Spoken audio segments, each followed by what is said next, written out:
El mar siempre trae cosas, pero no todas son buenas. Es la frase que la mamá del protagonista de la siguiente historia le dijo para advertirle. Y es que a veces, incluso los lugares que más disfrutamos, los que nos parecen más seguros, pueden ser el escenario de la experiencia más aterradora de nuestras vidas. ¿Cuál sería el suyo? Su lugar seguro, donde más disfrutan estar. ¿Qué pasaría si de pronto ahí, precisamente ahí, viven su peor pesadilla? Espero que eso no ocurra, que si va a ocurrir no sea pronto. Y si sí, bueno, aprovechemos. Quizás esa historia les haga protagonistas de la siguiente edición de Relatos de la Noche. Por lo pronto, vámonos hasta Tampico, Tamaulipas, una ciudad mexicana al lado del mar. Apaga la luz, déjate llevar, escucha. Mi nombre es Eduardo, pero todos me conocen como Eddie. Vivo en la ciudad de Tampico y hace poco escuché un episodio de su programa al que titularon El terror que viene del mar. Eso me hizo recordar, casi revivir, algo que me pasó junto a mis dos primas en la playa. No sé cómo explicarlo ni si da tanto miedo, pero espero que ustedes tengan la mejor opinión al respecto. Todo se remonta hace años cuando estaba en mi época universitaria. El novio de una de mis primas había comprado un auto pequeño, ya muy usado pero que servía para moverse.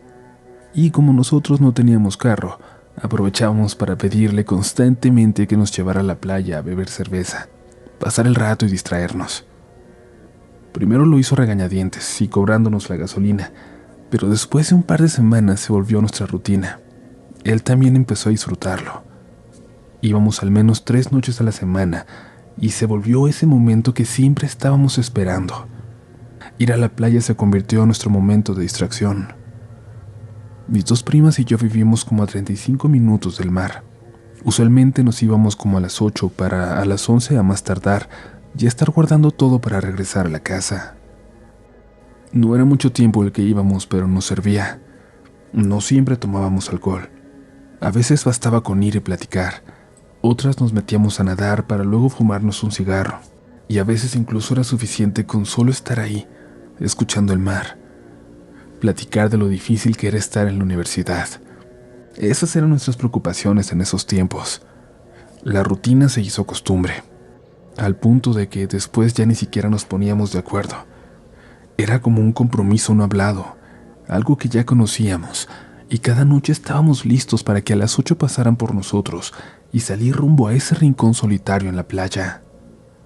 A mi mamá y a mis tías al principio les parecía raro, pero después dejaron de preocuparse. Se limitaron a pedirnos que siempre tuviéramos mucho cuidado. Y lo cierto es que en esa zona no había gran cosa de qué preocuparse. Era un lugar tranquilo. Había poca gente que generalmente iba en buen plan. No faltaba el grupito a lo lejos con algo de música, pero para nosotros eso ya no nos era suficiente. Queríamos el mar solo para nosotros.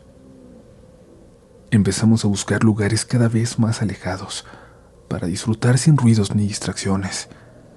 Claro, nunca nos alejamos por completo, por cuestiones de seguridad.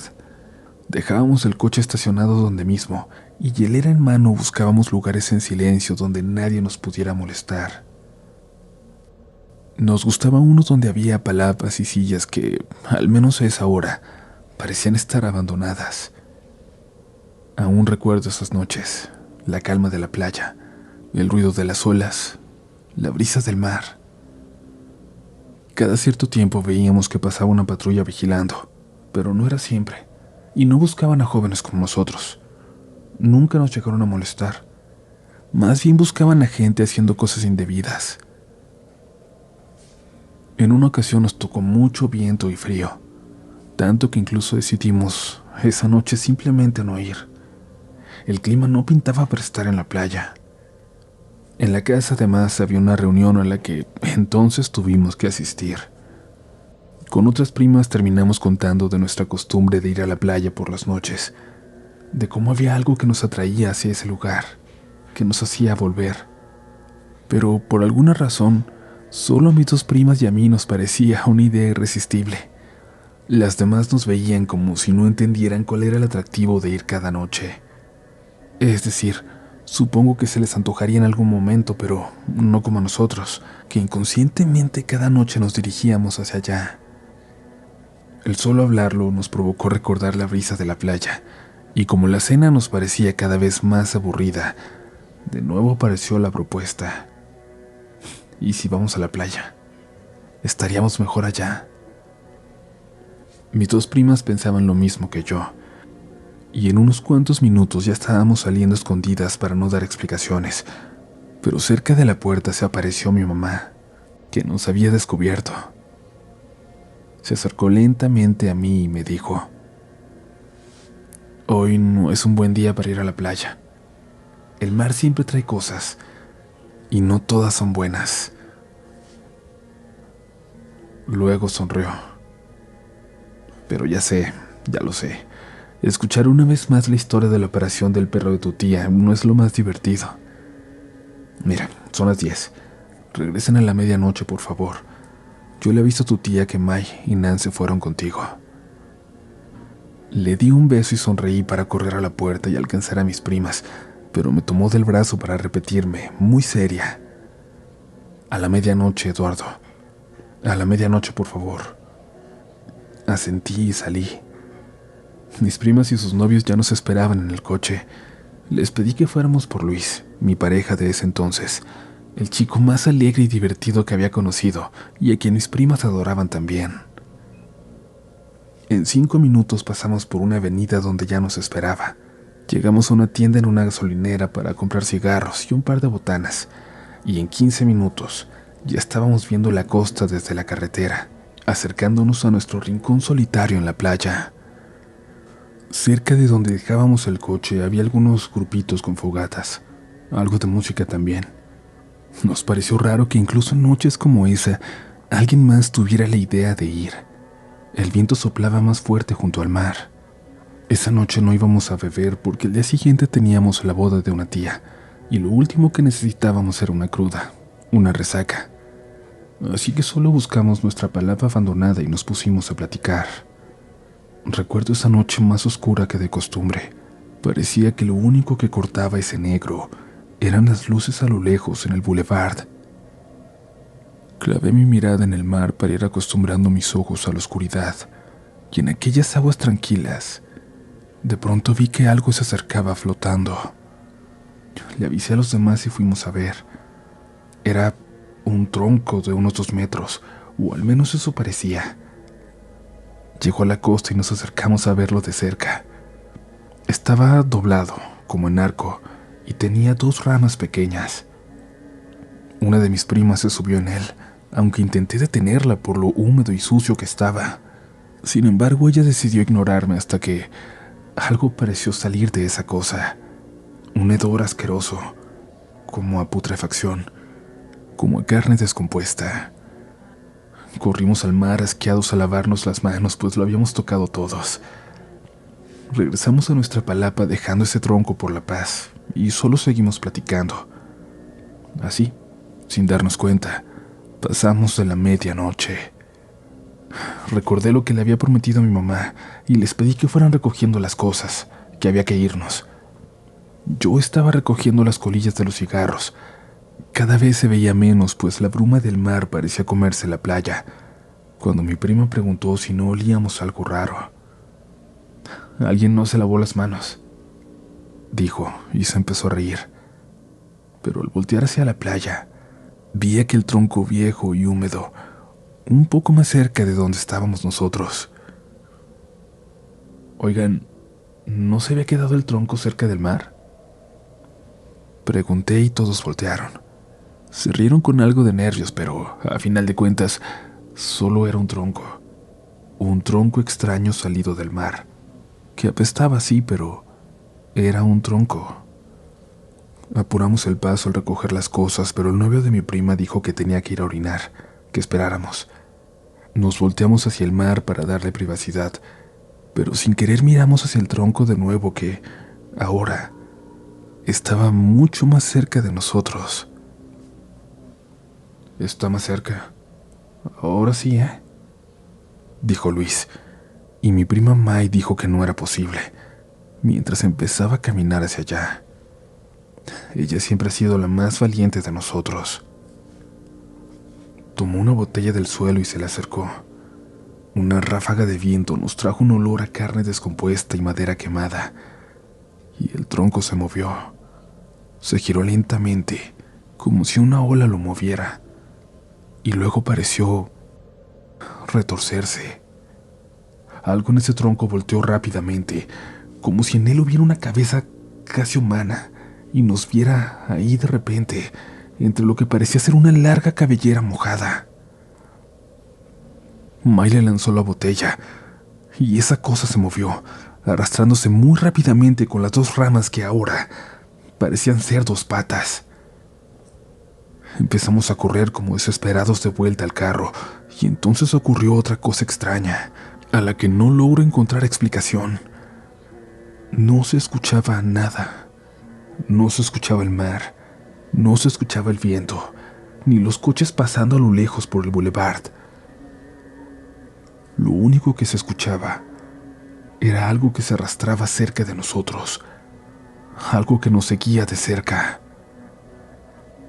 Me ardía el pecho para cuando llegamos al coche. Sentí que los pulmones se me saldrían por la boca. Luis prendió el carro sin pensarlo y al hacerlo, todo volvió de repente. El sonido, incluso la música a lo lejos en la playa, de un grupito de gente que no alcanzábamos a ver. Le pedimos a Luis que acelerara cuando alguien más gritó que miráramos hacia la playa. En la oscuridad, pudimos ver a esa cosa arrastrándose en paralelo al carro, a la velocidad a la que íbamos. Aceleró a fondo y casi chocamos en una glorieta al salir de ahí, pero ya no frenó Luis hasta llegar a la casa. Manejamos en silencio. Bajamos las ventanas. Queríamos deshacernos de ese olor putrefacto que sentíamos con nosotros, aunque quizás solo era nuestra imaginación. Al llegar a casa mi mamá se levantó para regañarnos, pero no sé cómo nos habrá visto que no nos dijo nada. Solo nos hizo subir y todos nos acomodamos en un cuarto, incluidas nuestras parejas. Nos subió chocolate caliente y nos dijo que nos cambiáramos esa ropa que traíamos. Nos dijo que ya por la mañana hablaríamos. Yo me sentía terriblemente cansado y me quedé dormido pronto. Como en un parpadeo me di cuenta de que ya era de mañana y todos estábamos despertando al mismo tiempo. Mis primas me vieron y casi al unísono dijeron: "No más playa". Nuestras parejas se fueron poco después del amanecer. Un rato después mi mamá ya nos estaba esperando en la cocina con un café. Nos dijo que sabía que algo había pasado y quería que le contáramos la verdad. Nos daba miedo decirle, pero al final May abrió la boca. Le contó todo tal cual pasó, aunque a mí me preocupaba que fuera a pensar que estábamos drogados o algo así. Lo único que dijo mi mamá fue que tuvimos mucha suerte. Había estado al pendiente de las noticias en la radio para ver si algo extraño había pasado la noche anterior. Y sí, habían anunciado que un conductor en aparente estado de ebriedad, según las autoridades, había chocado en la carretera frente a la playa que frecuentábamos.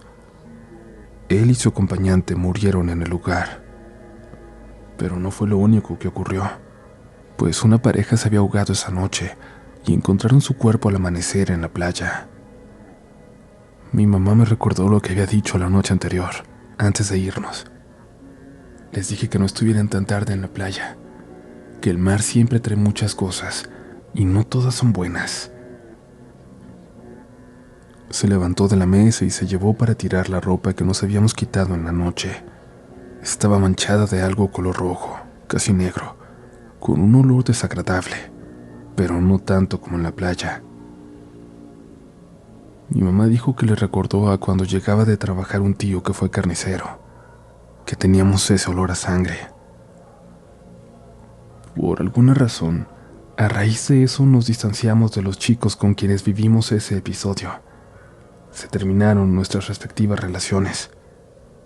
Yo aún voy cada cierto tiempo a la playa, a esa playa, cerca del bulevar, pero siempre de día, sin alejarme demasiado. Uno nunca sabe cuándo volverá ese olor horrible. y el ser que viene con él.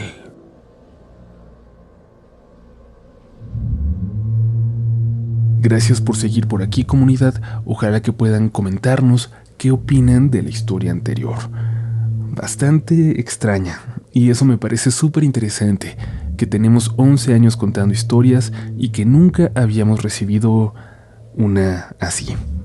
Aún hay muchas historias allá afuera que pueden sorprendernos, y esa es una gran razón para que sigan compartiendo este proyecto, para que sigan compartiendo relatos de la noche con sus amigos, porque así va a llegar a la persona que quizás tenga la historia más aterradora por contar. Y ¿saben una cosa? Antes de continuar hablando de cosas extrañas que vienen del mar, quería contarles de algo muy raro que me compartieron. Algo que han comentado mucho en grupos de vecinos de playas de Tijuana, de la gente que vive cerca del mar, y es que al parecer han estado escuchando un llanto horrible, muy fuerte, que en las noches se escucha como si proveniera del mar. Y claro, hay quien dice que seguramente es una mujer que se está refugiando en algún lugar entre las rocas, pero también hay quienes señalan que ese llanto no es normal, y algunos se han atrevido a llamarlo La Llorona. Créanme que seguiré indagando porque ya hay historias sobre ese lugar, como recordarán en el episodio de El Fantasma del Malecón. Así que si vives por la zona, coméntanos. ¿Tú la has escuchado? Continuamos con más historias esta noche.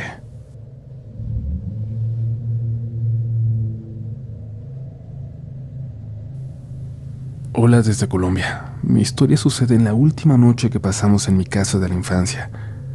Y qué bueno que haya sido así, porque no hubiera soportado pasar una noche más en ese lugar, después de lo que experimentamos, de lo que vimos. Mi mamá siempre nos dijo a mis hermanos y a mí que el desastre atraía a los espantos, pero claro, las mamás dicen cualquier cosa para que los hijos no hagan desastre. Y aunque lo repitió mucho aquel día cuando preparábamos la mudanza, la verdad es que no tuvimos mucho cuidado para ordenar las cosas. Lo que queríamos era terminar de empacar todo sin importar el desastre que se podía ir generando.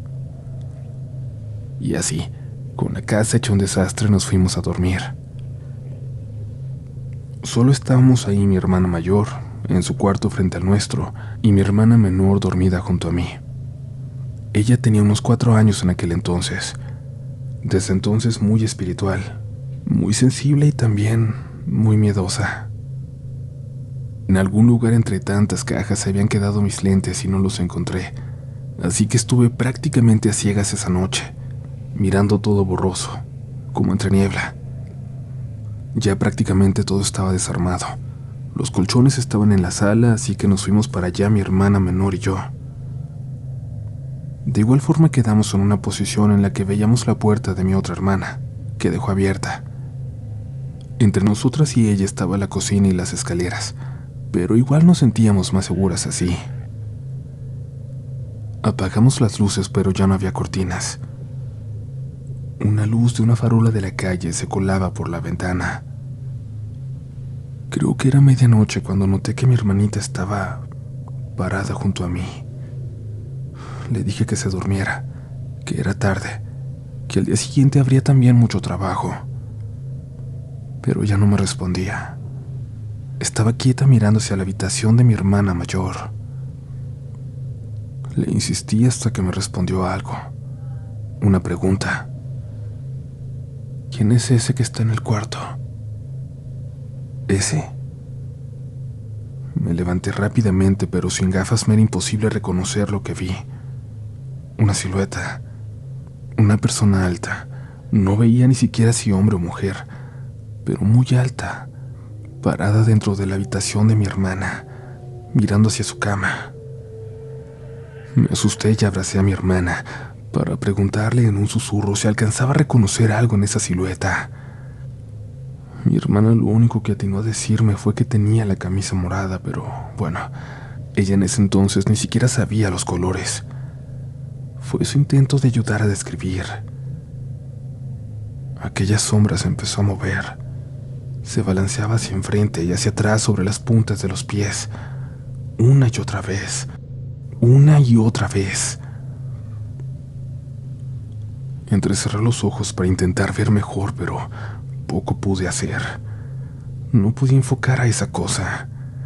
Rogaba en mi mente que se tratara de mi hermana mayor, pero lo poco que lograba identificar de aquella figura es que parecía no tener pelo ni facciones distintivas.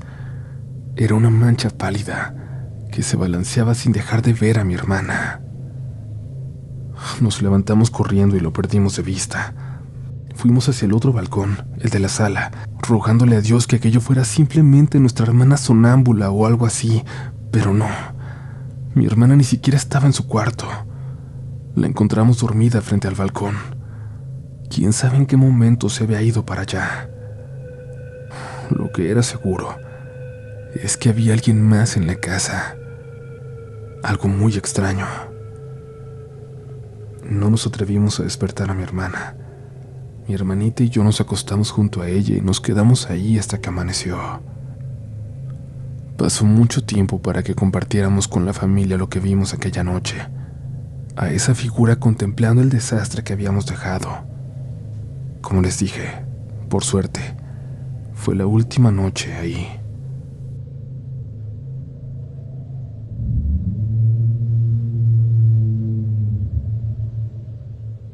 Antes de terminar, comunidad, nos vamos con otra historia muy extraña porque al parecer este va a ser el episodio de contar cosas diferentes. Recuerden seguirnos en Instagram, donde nos van a encontrar como RDLN Oficial, y les estaremos contando muchas noticias y actualizaciones de eventos importantes. Estén pendientes que se vienen cosas muy cercanas. Solo eso les puedo decir. Y bueno, ahora sí, como les digo, vamos a una historia que quizás no es tan aterradora, o quizás sí, pero es sumamente extraña.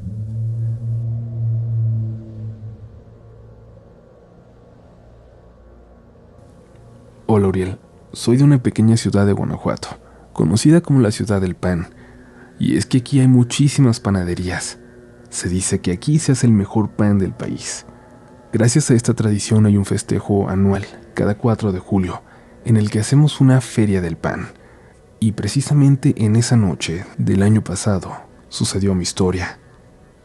Fuimos mi esposo y yo a la feria, a esas festividades donde están presentes todas las panaderías de la ciudad, donde hay música y todo el pan que puedas comer, además de mucha gente disfrazada, de Batman, Superman, Spider-Man, el sombrerero loco, en fin, todos los personajes que se les pueden ocurrir para que los niños se tomen fotos con ellos. Y todo se llevó a cabo en paz, a pesar de que había muchísima gente. Mi esposo trabaja como barbero cerca de la plaza central, donde estaba la feria, y frente a su negocio habíamos dejado nuestra motoneta. Cuando se hizo tarde y nos cansamos, nos dirigimos hacia allá, para tomarla e irnos a casa. El contraste fue inmediato. En cuanto dejamos la calle principal, todo el bullicio se quedó atrás. Había mucho silencio y calma en aquella otra calle. Todo estaba solitario, oscuro. Por eso nos sorprendió ver en medio de la calle a alguien parado, como esperando a que pasáramos por ahí. Un muchacho muy alto, de barba, disfrazado como diablo. Un disfraz sencillo pero muy realista. Se veía completamente rojo, todo rojo, con cuernos largos y con patas de cabra, como si hubiera salido de un dibujo. Nos preguntamos por qué estaba tan lejos de la feria, en una calle donde nadie se tomaría fotos con él. Todo el relajo estaba en la plaza central. No nos dio miedo, pero estaba muy oscuro. Solo éramos nosotros dos en la calle y mejor optamos por apurarnos y no verlo a los ojos, pasar rápido hasta llegar a nuestra motoneta. Pero sentimos su mirada, y al alejarnos volteé y vi cómo nos seguía viendo. Llegamos a nuestra motoneta y nos fuimos rápido, algo sacados de onda, pero no asustados, les repito. Al día siguiente lo buscamos en las fotos del evento. Su disfraz era tan bueno que seguramente había sido la sensación, pero no apareció. En ninguna foto aparecía aquel chico de casi 2 metros, vestido de diablo. Le preguntamos a amigos y familiares. Mi esposo le preguntó a sus clientes en la barbería por el joven de aquel peculiar disfraz, pero nadie lo vio. Y nosotros nos preguntamos todavía, ¿qué fue? ¿O a quién vimos esa noche?